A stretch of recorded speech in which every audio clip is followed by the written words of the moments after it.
Bonjour à tous. Je suis contente de venir vous parler un petit peu de sarcome et de pathologie. Alors c'est vrai que pour beaucoup, je pense qu'il n'y a pas beaucoup de pathologistes dans la salle, à part ceux qui vont présenter. Donc il y a Sabrina Croce qui est ici, qui vous présentera les sarcomes gynéco cet après-midi, et Jean-François Émile qui vous fera les gystes demain. Donc c'est vrai que c'est quelque chose qui souvent est un petit peu difficile à aborder pour des non-pathologistes. Donc je vais essayer de faire simple. Je vais faire pas mal de répétitions par rapport à ce qui a déjà été dit dans les différentes approches. Et je vais essayer de vous montrer quelques images, mais pas trop, parce que je pense que ça ne va pas être automatiquement très didactique, mais vous donner des grands principes. Alors, donc, qu'est-ce qu'on appelle? Moi, je vais vous parler des tissus mous essentiellement, hein, pas d'os, des tissus mous. Alors, qu'est-ce que c'est les tissus mous pour nous? C'est tout ce qui est les éléments qui sont non épithéliaux et extrasquelettiques, à l'exclusion des viscères, du tissu lymphoïde et du système nerveux central. Pour avoir une ordre épidémiologique, mais Sylvie vous en a parlé, je pense, il y a à peu près 4000 à 4500 nouveaux cas par an en France. Ce qui est important de savoir quand même, c'est que chez les adultes, ça ne représente que 1%. À l'inverse, chez l'enfant, on est aux alentours de 15%. Donc c'est une différence épidémiologique à connaître. La plupart en fait, des tumeurs des tissus mous sont des tumeurs bénignes, hein, 99%. Donc c'est vrai que c'est pas très fréquent. Hein, c'est ce qui fait un peu la complexité diagnostique pour nous et puis aussi pour vous lors de la clinique. Mais par contre, dans ces 1%, il y a plus de sentis pistologiques. Donc c'est vrai que c'est quelque chose qui est vraiment agréable pour les pathologistes parce qu'on a, depuis une quinzaine d'années, on a énormément démembré ces tumeurs.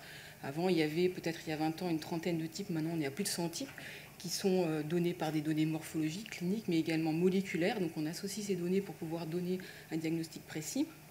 Et ce qui est à la fois bien et pas bien, c'est qu'on a beaucoup de types histologiques, mais derrière, en termes de prise en charge, c'est un petit peu limite. Enfin, vous aurez demain un petit peu la suite, mais souvent, il n'y a pas beaucoup de chimiothérapie en regard. Enfin, on va dire, il y en a une ou deux, trois, quatre peut-être, mais pas beaucoup. Donc c'est vrai que nous, on a beaucoup démembré, mais pour l'instant, il y a quelques applications derrière, mais ça reste encore vraiment beaucoup de choses à faire et à découvrir. Alors finalement, ces données montrent que pour le pathologiste, alors encore plus le pathologiste qui est généraliste, c'est un diagnostic qui est difficile. Alors je dis souvent, hein, moi, à mes internes, en fait, les sarcomes, c'est pas compliqué. Le problème, c'est toujours pareil, c'est-à-dire que ce qu'on fait rarement, on ne sait pas bien le faire. Donc il y a clairement des données qui montrent que la discordance diagnostique en termes pathologiques est de l'ordre de 20 à 30%, et avec des éléments quand même importants, c'est-à-dire qu'on passe du bénin à du malin, ou à du sarcome, à d'autres tumeurs type carcinome, mélanome. Donc c'est vraiment un diagnostic qui est pour nous assez difficile. Et c'est pour ça que l'INCa, maintenant, comme je vais vous en parler après, impose finalement une relecture systématique de tout nouveau cas de sarcome pour que les tumeurs soient bien classées et les patients mis dans le bon circuit et bien pris en charge derrière. En termes de pathogénie, il n'y a pas grand-chose dans les tumeurs des tissus mous. Bon, il y a l'irradiation, qui est une donnée très ancienne. On sait qu'effectivement, il y a à peu près 0,1% des patients qui vont faire un sarcome en tissu irradié avec un délai supérieur à 3 ans, qui est plutôt de l'ordre de 7 ans en moyenne. Alors on sait qu'il y a une variabilité énorme en fait entre des patients qui vont être sensibles à des rayons, d'autres pas du tout. On ne connaît pas bien encore ces données, mais on sait effectivement que l'irradiation est un facteur de risque. D'autres facteurs qui sont des facteurs génétiques qui sont bien connus, la neurofibromatose de type 1 qui est un lit pour faire en fait ce qu'on appelle les MPNST, les tumeurs malignes des nerfs périphériques, et le syndrome de Garnier avec les mutations d'APC qu'on voit dans les tumeurs desmoïdes. Bon, le rétinoblastome aussi qui fait des tumeurs des tissus mous et des tumeurs osseuses. Et bien sûr le virus HHV8 qui est connu dans les sarcomes de Kaposi depuis très longtemps.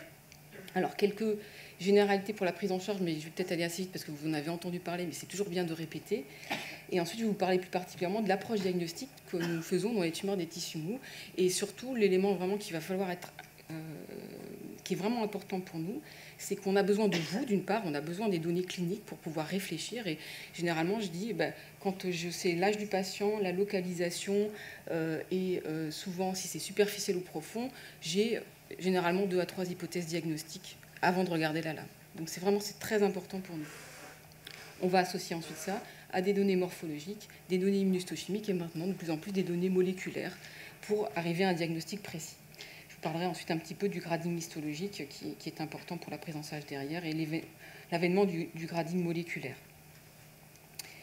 Alors, donc, c'est une tumeur rare, hein, les sarcomes, on va vous inonder de cette notion.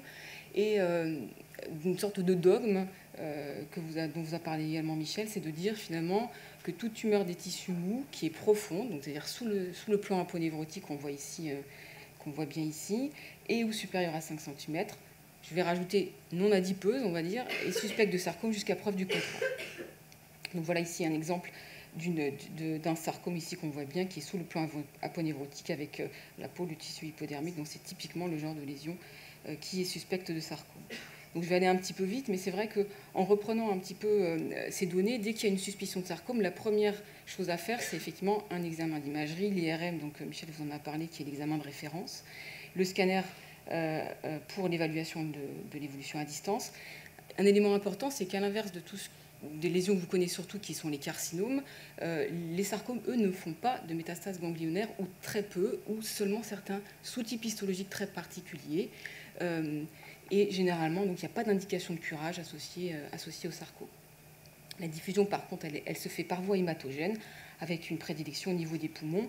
Et autre notion importante à savoir, c'est vrai qu'on sait qu'à 5 ans, à peu près, tous les patients, s'ils doivent faire leur métastase, ont fait leur métastase globalement. Donc, ce qu'avait dit effectivement Brice, ce qui est important, c'est de garder un petit peu un axe, c'est-à-dire de dire, vous avez une suspicion de tumeur profonde des tissus mous, il faut faire une exploration radiologique en premier. Dans l'idéal, il faut la présenter en RCP parce qu'effectivement, ça va guider ensuite la suite de la prise en charge. Effectivement, est-ce qu'on biopsie ou est-ce qu'on ne biopsie pas finalement? Est-ce que c'est nécessaire? Est-ce qu'on surveille? Et ça va permettre, avec le radiologue, de déterminer, et le chirurgien, la voie d'abord pour généralement la biopsie. Donc actuellement, il existe donc des centres de référence qui sont validés par en fait, l'INCa, l'Institut national du cancer. Il existe à peu près 25 centres en France, 1 à 2 par grande région, qui centralisent en fait ces tumeurs en termes de prise en charge et en termes de RCP. Donc c'est quoi l'intérêt? En termes de pathologie, l'idée était de dire qu'il y a quand même une quantité de discordance importante pour la prise en charge qui est important à partir du moment où on a un diagnostic qui est bon, on va dire. Donc on impose une double lecture pour tout nouveau cas de sarcome de giste ou de tumeur desmoïde depuis 2010 et qui doit être faite dans un centre de référence à cause de ces problèmes de difficulté diagnostique et de ces problèmes de discordance.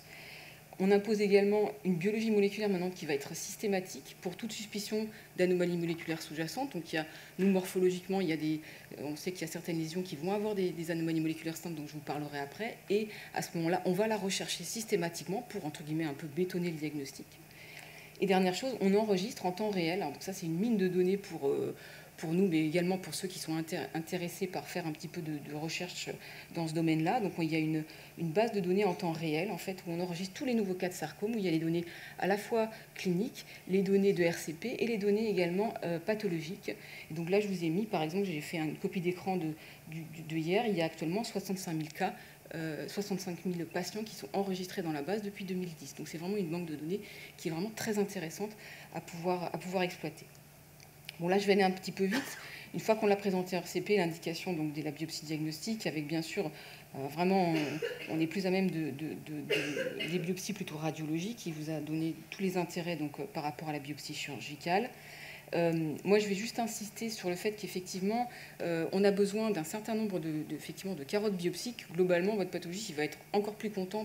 Plus il y a de carottes, plus il est content, globalement. Plus il a de la surface tumorale, plus il va être intéressé. Et surtout, dans des zones qui ne sont pas, on va dire, nécrosées. Hein. Donc, ça, il vous l'a dit, mais clairement, dès qu'il y a de la nécrose, nous, on ne peut pas répondre généralement grand-chose. Intérêt, bien sûr, de la fixation.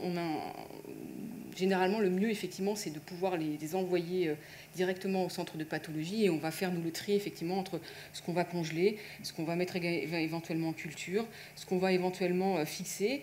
Mais si vraiment vous n'avez pas la possibilité de faire ça et vous n'êtes pas en centre expert et que vous êtes dans cette situation-là, il faut surtout proscrire le liquide de Boin et faire une fixation uniquement au formol à 4% qui quand même, dans la plupart des cas, va permettre de faire un diagnostic précis, faire quand même un minimum de biologie moléculaire. Même si on ne fait pas toutes les techniques, on arrive quand même à faire des choses assez précises.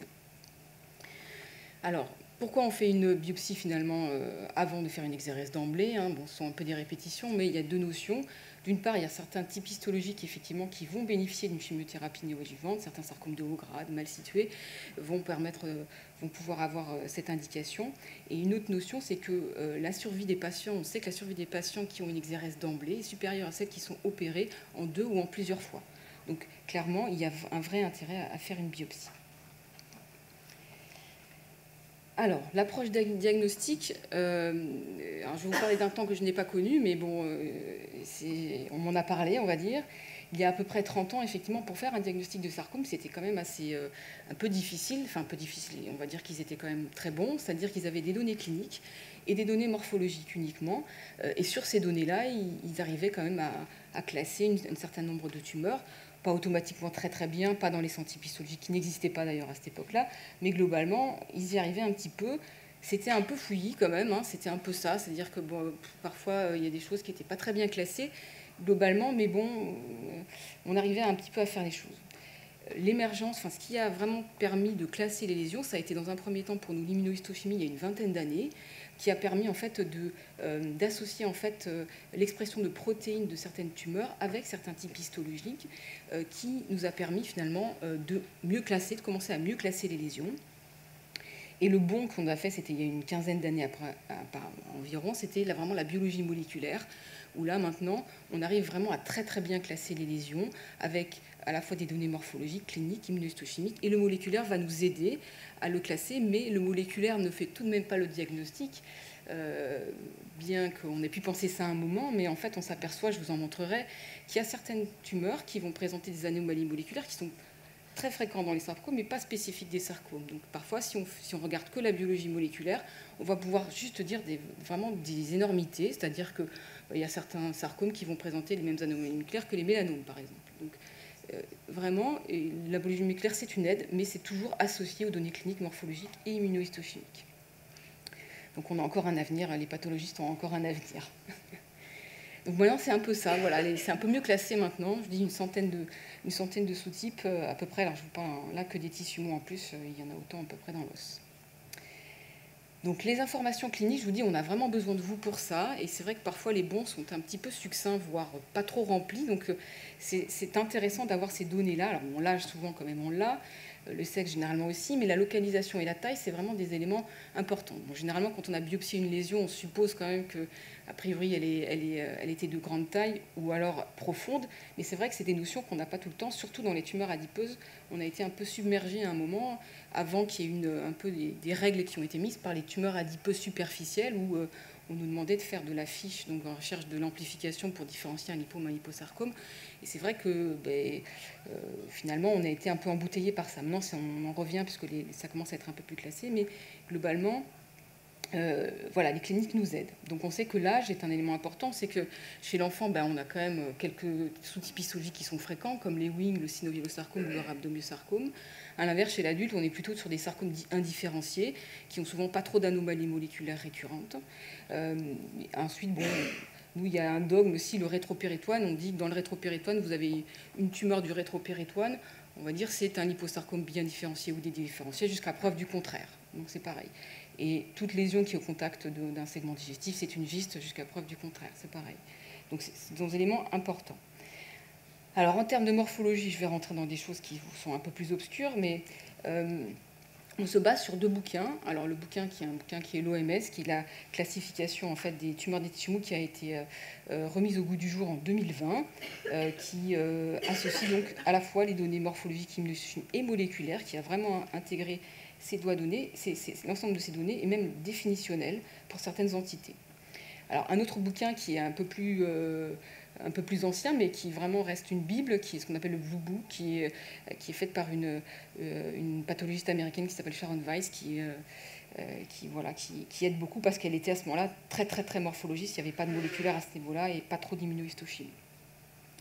Alors, ce qui est important à savoir, c'est que la classification OMS en fait se base, à l'inverse de ce qui est fait dans d'autres tumeurs, que ce soit les carcinomes ou les mélanomes, sur le type de tissu qui est formé par la tumeur. Alors, ça ne vous parle pas trop, mais en gros, globalement, on ne s'intéresse pas finalement à la cellule dont on pense que la tumeur est d'origine, mais plutôt à la cellule du tissu qu'elle va former. Donc globalement, il y a 11 sous-types qu'on associe, donc c'est assez illustratif. On dit tumeur adipeuse, tumeur fibroblastique, fibrohistiocytaire, musculariste péricytaire, musculaire striée, les vasculaires, les tumeurs des gaines des nerfs périphériques, les gystes, tumeurs stromales, les tumeurs cartilagineuses dans les tissus mous, hein, c'est pas des tumeurs osseuses, et les tumeurs dont on ne sait pas trop comment les classer. Pour chacun de ces sous-types, en fait, on les sépare soit en tumeurs bénignes, soit en tumeurs malignes, et au milieu, il y a un spectre qu'on appelle les tumeurs à malignité incertaine. Et dans ces tumeurs à malignité incertaine, il y a une certaine partie qui vont avoir un potentiel uniquement de récidive locale, et une partie qui ont un potentiel, on dit métastatique faible, qui est de l'ordre inférieur à 5%, donc à l'inverse des tumeurs malignes qui est plutôt de l'ordre de 40 à 50% pour les différencier. Alors ça, c'est la classification, on va dire, internationale. En France, on va dire en Europe, on a une petite spécificité qui vient de mon ancien maître qui s'appelait Jean-Michel Coindre, qui avait développé en fait une technique différente qui est beaucoup plus didactique pour les morphologistes que nous sommes pour essayer de classer les lésions. C'est-à-dire que en fait, c'est assez bête, mais c'est très intuitif pour nous. C'est-à-dire qu'on va classer les tumeurs en fonction de l'aspect de la tête de la cellule, en fait. C'est-à-dire, est-ce que la cellule elle est fusiforme, donc c'est-à-dire est-ce qu'elle est allongée, est-ce qu'elle est myxoïde, c'est-à-dire sur un fond myxoïde, est-ce qu'elle est ronde, est-ce qu'elle est pléomorphe, c'est-à-dire qu'elle est vraiment très très atypique, je vais vous montrer des aspects morphologiques, ou est-ce qu'elle est faite que de tissu adipeux, ou est-ce qu'elle a un aspect épithélial, ou est-ce qu'elle fait des vaisseaux. Donc ça permet en fait pour nous de rentrer dans des cadres diagnostiques beaucoup plus facilement que dans l'OMS. Donc un exemple, ici vous avez une tumeur qui est dite à cellule fusiforme, où vous voyez en fait ce qui est en bleu, en fait, c'est le noyau de la cellule, et le noyau est allongé. Donc pour nous, ça veut dire tumeur à cellule fusiforme. Ça ouvre un certain nombre de types histologiques. Alors là, je ne vous en ai pas mis, mais il n'est pas exhaustif. Mais ça rentre quand même dans un certain nombre de catégories. À partir de là, on va demander des immunohistochimies. Soit alors, la morphologie nous aide et on est certain, ce qui est rarement quand même le cas. Et généralement, on va s'aider ensuite d'un panel d'immunohistochimiques, mais ça nous permet de ne pas partir dans tous les sens, en fait, pour être simple. Donc voilà, d'autres images. Alors là, ici, vous avez un fond qui est myxoïde. Alors, c'est ce fond myxoïde, c'est ce fond un petit peu bleu ici. Ici, c'est un exemple de tumeur à cellules rondes. Donc là, à l'inverse, vous voyez, les noyaux sont bien arrondis, à l'inverse des cellules qui sont ici fusiformes. Et ici, c'est un pattern qu'on dit pléomorphe, c'est-à-dire que les cellules ont des énormes atypies, c'est-à-dire qu'elles ont une variation de la taille des noyaux qui est de plus de 3. Ici, vous avez une très jolie mitose tripolaire, pour ceux qui ont déjà vu un peu de morphologie. Voilà, ces grands cas nous aident en fait à rentrer dans des hypothèses diagnostiques. Élément important pour aider tout ça, l'immunohistochimie qui est un peu, on va dire, une technique des années 80, mais qui revient beaucoup actuellement, je vous montrerai pourquoi. Donc, il y a certains anticorps qui sont vraiment spécifiques de certaines entités. Alors, spécifiques, je mets entre guillemets, parce que il n'y a pas toujours tout n'est pas toujours spécifique, mais globalement quand même ça aide bien. Donc on a l'anticorps que je vous ai mis ici qui s'appelle l'anticorps anti-DOG1 qui est vraiment spécifique des tumeurs stromales gastro-intestinales. Donc ça, généralement, quand on a une prolifération à cellules fusiformes qui est proche des éléments digestifs, on peut faire un seul anticorps DOG1. Globalement, c'est bon, on a trouvé le diagnostic. Autre entité qu'on appelle le sarcome fibroblastique de bas grade, qui est un anticorps qui est assez spécifique ici, également, qui s'appelle le MUC4. Alors cet anticorps, par exemple, il a été développé grâce en fait aux études transcriptomiques qui ont été faites sur ces tumeurs, et on a vu en fait qu'il y avait une hyperexpression en fait de cette protéine dans cette tumeur et qui n'existe pas dans les autres sarcomes. À l'inverse, par contre, cet anticorps MUC4, il est très exprimé dans les carcinomes. Donc si vous dites c'est peut-être un sarcome, mais je fais MUC4, il est positif. Si effectivement c'est un carcinome et que vous n'avez pas regardé votre lame, vous allez faire un faux diagnostic. Donc il faut toujours quand même intégrer les données morpho, immuno à tout ça. Et alors un autre anticorps qui est intéressant, donc on aime beaucoup, qui est STAT6, qui est positif dans les tumeurs fibrosolitaires. C'est pareil, c'est basé sur des données en fait moléculaires initiales, puisqu'en fait dans ces tumeurs fibrosolitaires, ce sont des tumeurs qu'on dit à translocation, qui vont avoir une translocation récurrente entre deux gènes, un qui s'appelle NSAB2 et l'autre qui s'appelle STAT6. Et en fait, cette translocation induit une hyperexpression de cette protéine STAT6 qui n'est pas présente de manière normale dans les tissus normaux. Donc en fait, c'est pareil, ces anticorps sont des retours finalement de la biologie moléculaire d'il y a une époque, qui nous ont permis de revenir à de la morphologie plus facile en fait et simple et qui est vraiment efficace. Alors je vous sors le petit dernier qui vraiment, moi j'aime beaucoup. parce que ça nous a évité de faire beaucoup de biologie moléculaire maintenant, qui est l'anticorps anti-SS18, alors qui est spécifique des synovialosarcomes. C'est pareil, les synovialosarcomes sont des tumeurs à translocation qui ont une anomalie moléculaire entre un gène qui s'appelle SSX et SS18. Et en fait, les chercheurs ont trouvé, enfin, il y a un gène en fait, de fusion qui est produit. Ils ont produit en fait, une protéine contre ce gène de fusion. C'est-à-dire que cette protéine anti-SS18 est spécifique de cette translocation. Donc c'est ce qui est vraiment très intéressant.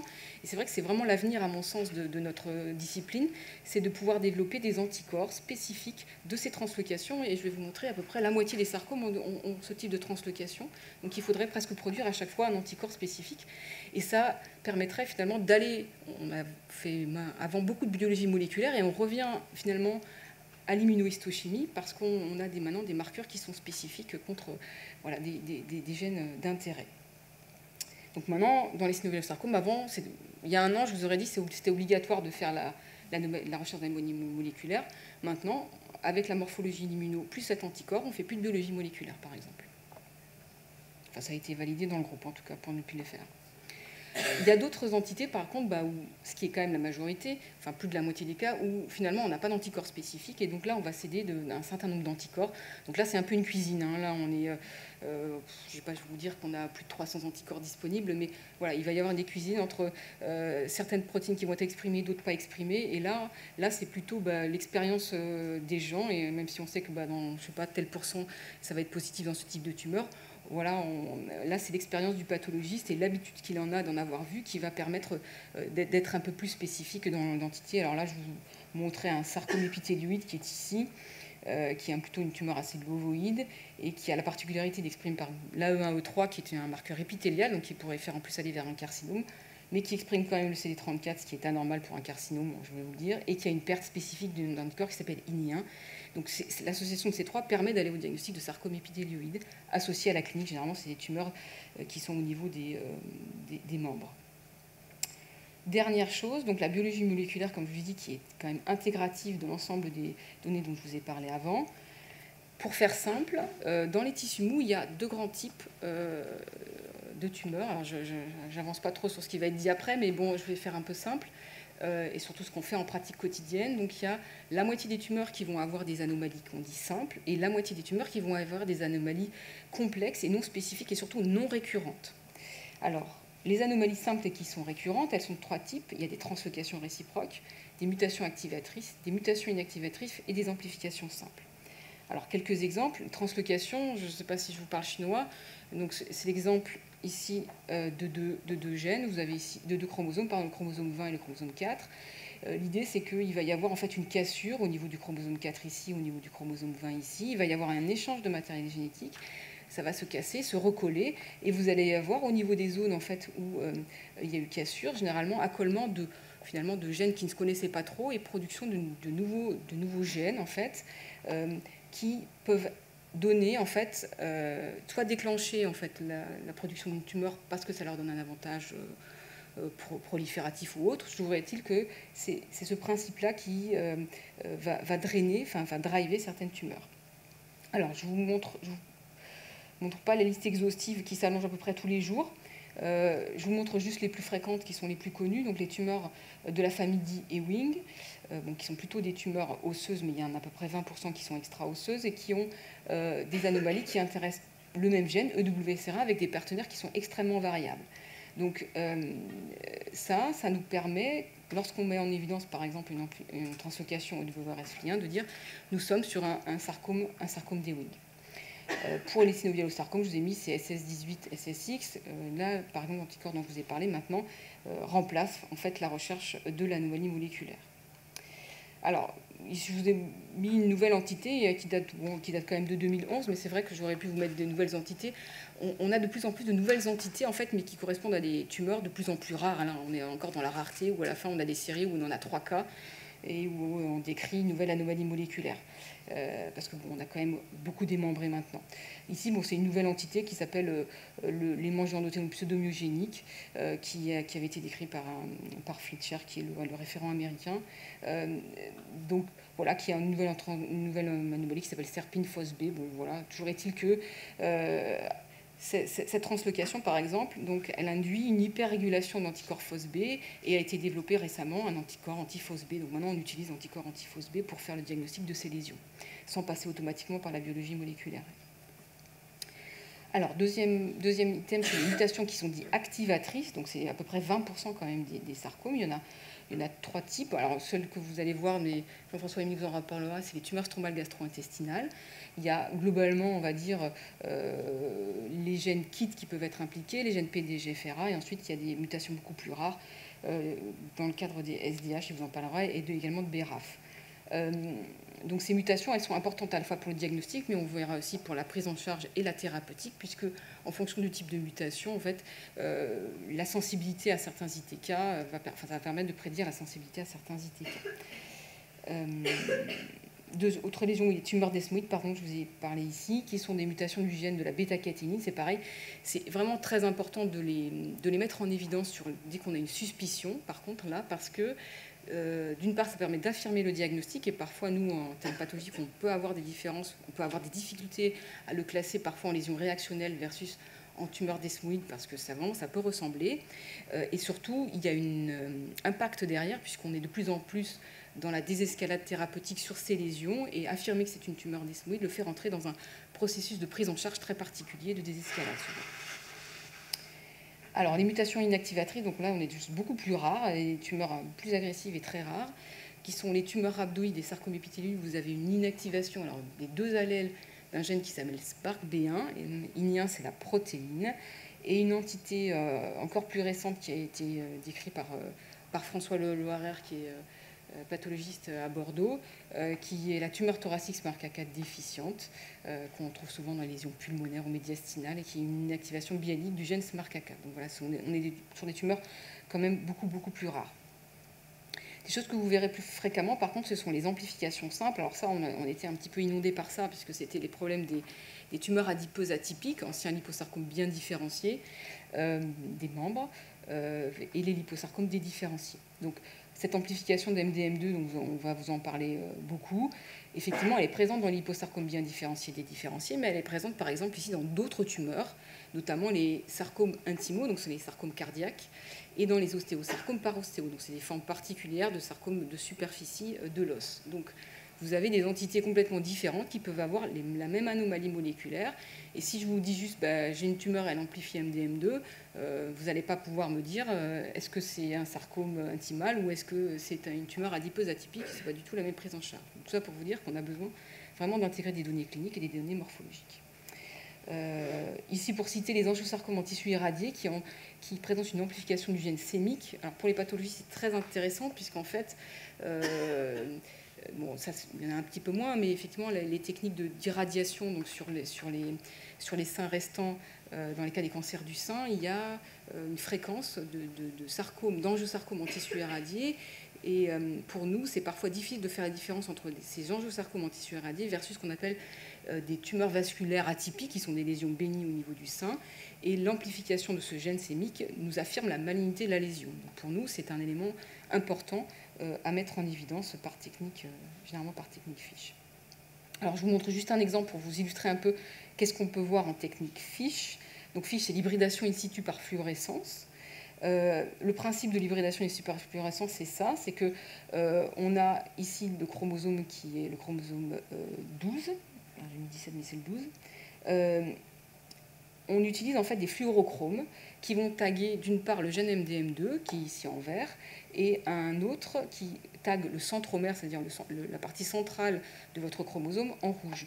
Donc ici, vous avez une cellule normale qui est visualisée en bleu, et vous allez avoir 2 points verts et 2 points rouges qui sont généralement contigus, puisque vous avez à chaque fois 2 allèles, 2 copies de chaque allèle. Donc ça, c'est une cellule normale qui a ces 2 copies d'MDM2 et ces 2 copies de centromère. Et dans un liposarcome bien différencié, mais également dans un ostéosarcome parostéal ou un sarcome intimal, vous allez avoir ça. Donc, c'est-à-dire que vous avez des cellules qui sont généralement un peu plus grosses qu'en plus que les cellules normales, et vous avez ce qu'on appelle ici plein de petits points verts, ce qu'on appelle des clusters. C'est-à-dire qu'au lieu d'avoir une seule copie du gène MDM2, vous en allez avoir des dizaines, qui est le cutoff, voire des centaines, et qui sont le marqueur en fait de ces tumeurs. Alors, c'est pareil, hein, ces amplifications d'MDM2, on les voit dans le liposarcome, mais on les voit aussi dans certains carcinomes, en fait. Donc, ce n'est pas spécifique uniquement seul, il faut vraiment avoir les données morphologiques, immuno et la clinique pour pouvoir faire un diagnostic précis, dire c'est un liposarcome, c'est un ostéosarcome intimal, ou c'est un sarcome intimal, pardon. Voilà, et dans la deuxième partie, on a tous les sarcomes qui sont dits anomalies complexes, qui sont donc non spécifiques et non récurrentes, et là où la biologie moléculaire ne nous sert finalement pour l'instant pas à grand-chose.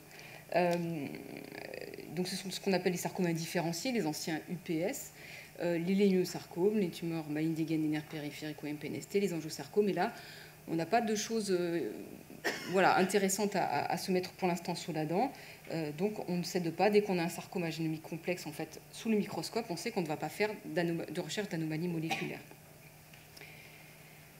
Alors, je vais vous parler un tout petit peu du grading, parce que c'est quelque chose donc, qui est fait sur les biopsies et qui va permettre de guider donc, la prise en charge des patients.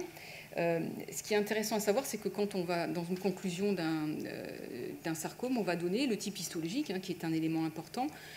Certains types histologiques vont avoir un potentiel d'agressivité effectivement un peu plus important, mais ça ne permet pas à lui seul de définir finalement le pronostic de ces tumeurs. Donc on a été développé ce qu'on appelle le grade histologique, un grade, c'est-à-dire qui va permettre d'apprécier l'agressivité de la tumeur et le risque de survenue de métastases et ainsi de guider le traitement. Donc il existe en fait plusieurs classifications qui sont reconnues dans l'OMS. Il y en a globalement deux. Il y en a une qui est nord-américaine, qui est le NCI, et il y en a une qui est, on va dire, européenne et française. Là, c'est l'équipe de Jean-Michel Coindre, donc à l'époque à Bordeaux, qui l'avait développée, qui s'appelle la FNCLCC, c'est les initiales des Centres de lutte contre le cancer, qui a été établie en 1984. Donc c'est vrai que c'est pas récent, hein, ça fait presque 40 ans, mais elle est toujours d'actualité, et pour l'instant, effectivement, on va dire que c'est celle qui prime pour la prise en charge. Ce qui est important à savoir, c'est donc que ça se cale sur 3 critères, hein, qui sont des critères simples, qui sont le nombre de mitoses, la présence de nécrose tumorale, et ensuite l'aspect des cellules, savoir si elles ressemblent ou pas au tissu normal, en fait. Donc ça permet de faire un grading en 1, qui sont des tumeurs dites de bas grade, 2 de grade intermédiaire, et 3 dites de haut grade. Ce qui est important, c'est que ce grading, donc en 84, a été établi sur des pièces opératoires.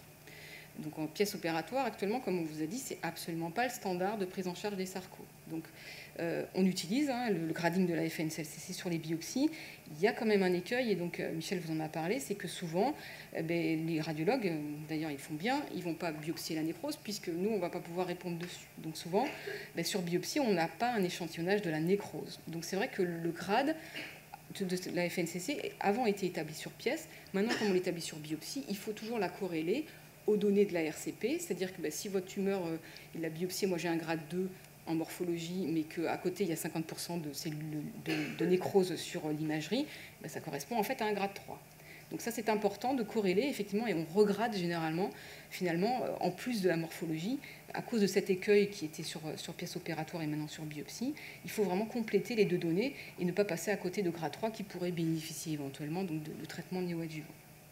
Malgré tout, une fois qu'on a rétabli cette problématique, c'est vraiment le meilleur facteur actuellement prédictif de la survie et de la survie globale, la survie sans métastase. Alors ça, c'est les courbes qui datent pareil des années 80, mais bon, qui sont toujours d'actualité, où vous différenciez donc les grades 1 qui sont ici, les grades 2 et les grades 3. Alors, généralement, les oncologues, ils aiment bien les grades 1, ils aiment bien les grades 3, et les grades 2, ils n'aiment pas trop, parce qu'ils ne savent pas trop comment les gérer, comment les prendre en charge. Est-ce qu'on leur fait un traitement néoadjuvant ou pas?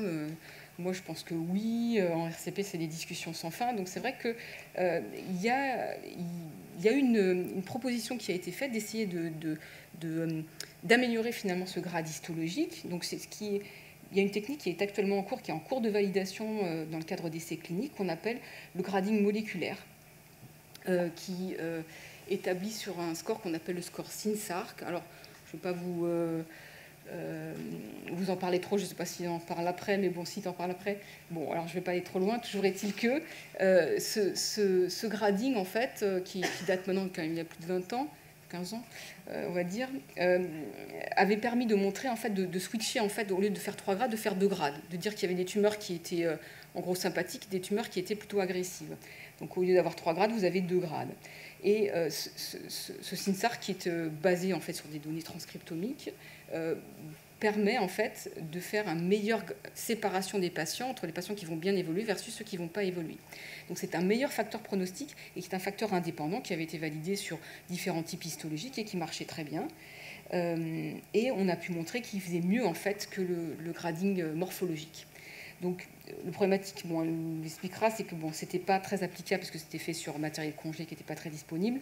Il a été ensuite transféré sur matériel donc fixé en formol, qui est vraiment la technique que tout le monde utilise actuellement, avec une technologie qui s'appelle NanoString, mais je sais qu'ici à Curie, ils la font par d'autres technologies et que ça marche bien. L'objectif, en fait, globalement, ça va être de dire, on va essayer d'améliorer finalement le grading morphologique, qui pour l'instant reste quand même, on va dire, le principal. J'ai encore un peu de temps ou pas ? Rapide. Bon, alors je vais aller vite. Quelques intérêts finalement de la biologie moléculaire, parce que quand même, moi, ça a été... Moi, je suis arrivée avec l'ère de la biologie moléculaire, donc c'est vrai quand même que ça aide quand même beaucoup. Hein. Je ne vais pas me tirer une balle dans le pied, mais ça aide pas que pour le diagnostic, ça peut aider également pour le pronostic et la thérapeutique vraiment dans les sarcomes, et c'est vraiment important à connaître. Alors en termes diagnostiques, nous, ça nous aide parce que parfois, ça va nous faire différencier... un lipome remanié donc, versus un liposarcome bien différencié avec cette amplification d'MDMD que je vous ai montré. Et clairement, nous, morphologiquement, si on nous fait une biopsie d'un liposarcome très bien différencié, morphologiquement, on ne saura pas faire la différence. Et c'est vraiment la biologie moléculaire qui va nous aider. Bien sûr, si c'est une tumeur qui est profonde et de grande taille, on va probablement se dire que c'est très probablement un liposarcome bien différencié par argument épidémiologique, mais malgré tout, l'œil ne nous aidera pas et c'est vraiment la biologie moléculaire qui va nous aider.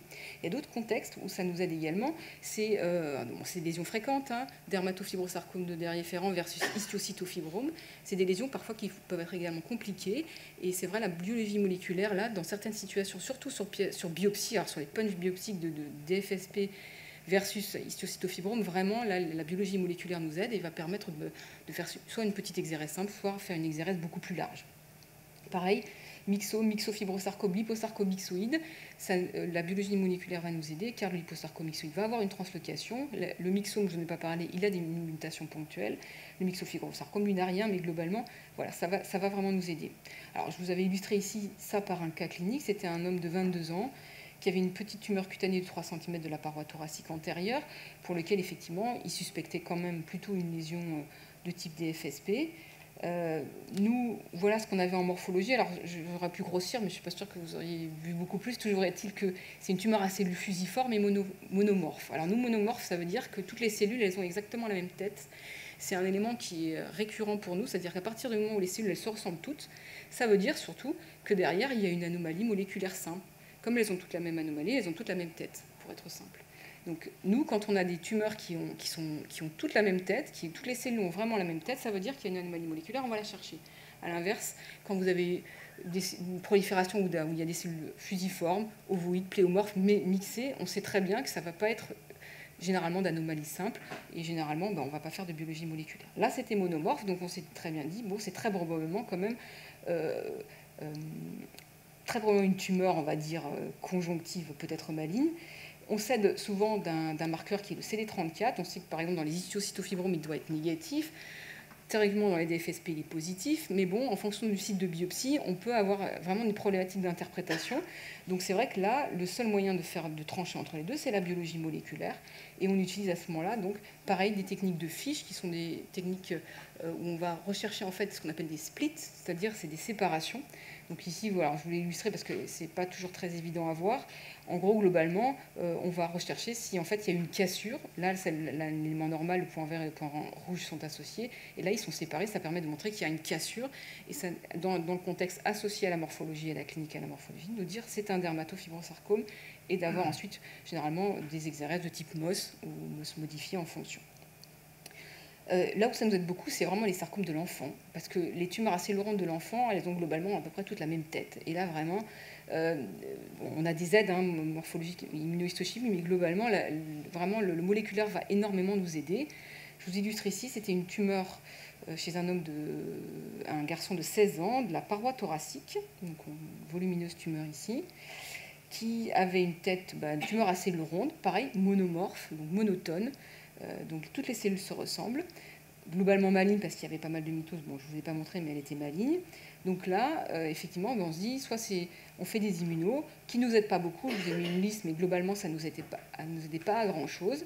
Et là, c'est le moléculaire qui nous a aidés. Soit on peut passer directement effectivement à une recherche de translocation spécifique, ou on peut partir sur des techniques de fiche. Alors là, j'ai illustré par la fiche. Ici, c'était un réarrangement SS18, donc dans le cas du synovialosarcome. J'avouerai que maintenant, on utilise plutôt les anticorps anti-SS18, SSX, et ça peut nous aider. C'est vrai que maintenant, par exemple, pour les Ewing, il y a un autre anticorps, dont je n'en ai pas parlé, qui s'appelle NTX 2.2, qui est très spécifique maintenant des Ewing, donc, et qui, pareil, qui est en lien avec l'anomalie moléculaire. Donc maintenant, on s'aide de plus en plus de ça, mais la biologie moléculaire, quand même, souvent, est une grande aide. Autre situation, mais je vais aller vite, c'est les cas des gystes qui sont négatifs pour les anticorps CKIT et DOG, qui sont pour nous vraiment des éléments importants. Ça arrive encore qu'il y ait des tumeurs qui soient négatives. Donc ça, c'est le cas d'une tumeur de la paroi gastrique qui était à cellules épithélioïdes, donc c'est moins fréquent. Il y a des gystes épithélioïdes, mais c'est quand même pas les plus fréquentes, qui étaient CKIT et DOG1 plutôt négatifs. Par contre, en moléculaire, on avait mis en évidence à ce moment-là une mutation du gène KIT sur l'exon 11, donc qui permettait d'affirmer le diagnostic associé aux données cliniques et morphologiques.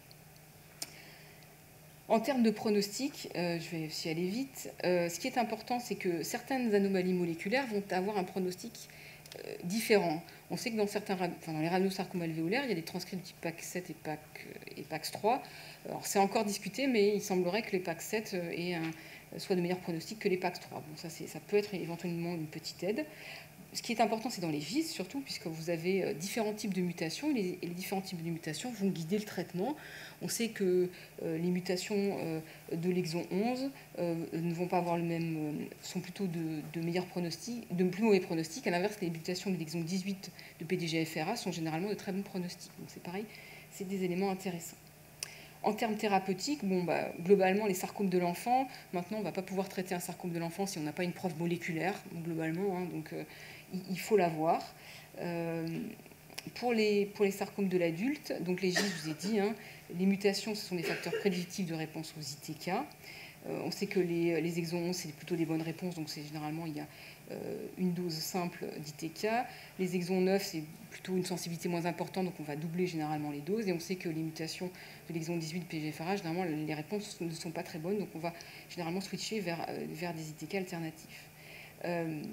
Pour les DFSP et les fibrosarcomes sur DFSP, on peut proposer également des ITK dans les formes de fibrosarcome et proposer des chirurgies de type MOS, donc plus ou moins élargies, justement éviter des marges trop importantes. Et pour les tumeurs desmoïdes, comme j'en ai parlé déjà, on peut proposer des désescalades thérapeutiques, donc vraiment c'est important de pouvoir faire un diagnostic formel. Voilà.